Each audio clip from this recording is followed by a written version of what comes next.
কবি নজরুল কত সুন্দর করে কবিতা লিখেছেন, কি বলেছেন আমরা সবাই জানি। কত সুন্দর চমৎকার কবিতা বলেন।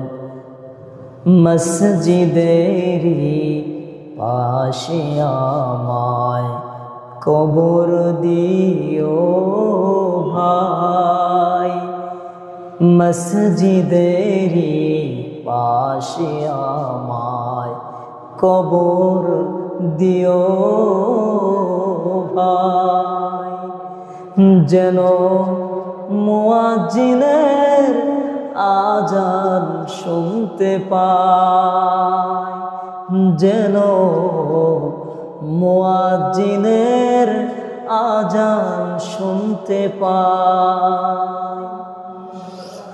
দুনিয়ার মানুষ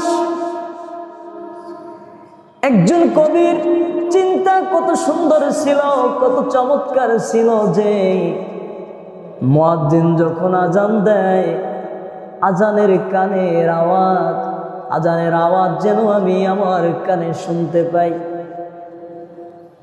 ওরে ভাই, দুনিয়ার জীবিত মানুষ জীবিত থেকে আজানের আওয়াজ শুনে দোকানে বসে বসে আড্ডা দেয়, বাড়িতে বসে থাকে, নামাজের জন্য আসে না।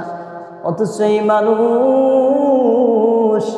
কবরে রাখার পর দ্বিতীয়বার দুনিয়ায় এসে নামাজ পড়ার সুযোগ থাকবে না। নামাজ যদি না পড়ো মুসলমান, অন্ধকার কবরটা তোমার জন্য জাহান্নাম। জাহান্নামীদেরকে যখন প্রশ্ন করা হবে, জাহান্নামবাসীরা তোমরা কেন জাহান্নামে এসেছো, জাহান্নামীরা তখন আওয়াজ করে বলবে, আমরা আজকে দুনিয়াতে নামাজ না পড়ার কারণে জাহান্নামে এসেছি। আল্লাহ পাক রব্বুল আলামিন বলেন, তারা বলবে ক্বালু লাম নাকু মিনাল মুসাল্লিন, দুনিয়াতে আমরা আপনি রব আল্লাহ তাআলা আপনার নামাজের মুসল্লি ছিলাম না, আমরা নামাজ পড়তাম না। আল্লাহ পাক রব্বুল আলামিন তাদেরকে জাহান্নামে ফেলে দিবে।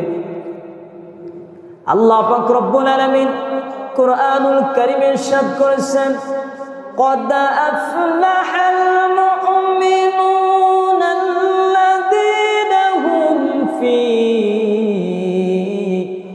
صلاتهم خاشعون,